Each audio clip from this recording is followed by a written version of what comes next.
Good morning everyone. I am Dr. S. Geeta, Department of English, Assistant Professor in Dr. S.N.S. Rajalakshmi College of Arts and Science. My topic is Prologue to the Canterbury Tales by Ben Jonson. I like to give you the introduction about the author. Ben Jonson was born 2 months after his father died. His stepfather was a bricklayer, but by good fortune, the boy was able to attend Westminster School. His formal education, however, ended early, and he had the first followed his stepfather's trade, then fought with some success with the English forces in the Netherlands.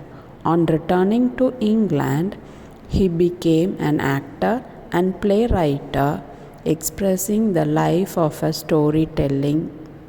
He apparently played the leading role of Thomas Tide, the Spanish tragedy, and in 1997 he was writing plays for the leading. Prologue opens with a description of the spring season, and it describes about the month of March. So he begins the writing with the flowers and singing birds. The sun has gone through the second half of the zodiac sign called Aries, and the budding field like springtime is also the time when people desires to go on pilgrims and travels from all corners of England make the journey to Canterbury, and it speaks about the Canterbury Tales.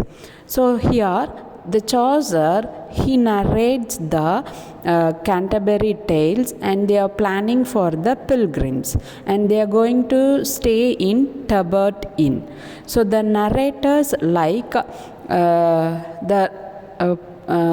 Jonson narrates the characters and the life of the people, and I like to give the names of the person like Knight.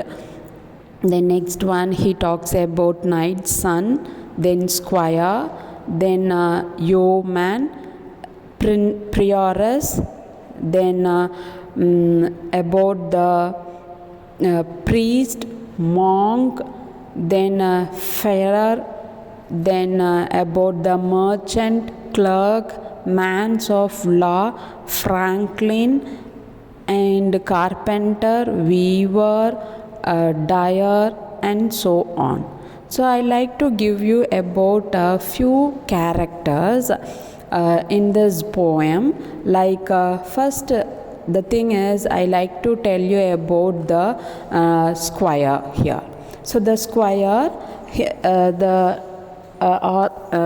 Chaucer narrates about the characteristics of the squire. Says the narrator wants to find favor with his lady, and he is embarrassed with flowers as if he had gathered a meadow and the cloths, and his gown is short with wide sleeves. The squire is constantly singing and playing the flute. He can also dance, draw, and play right.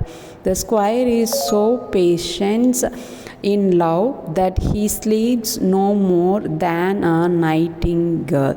He is always courteous, humble, and modest. And he talks about the next character is yeoman, who wears a green hood and coat.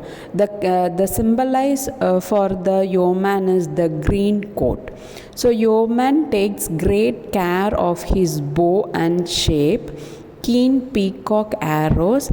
He has closely cropped hair and a tanned skin because he is a young man. So he works for the in the field of agriculture. So he has closely cropped hair On his arms, he wears a bright arm guard and carried a sword as well as a danger.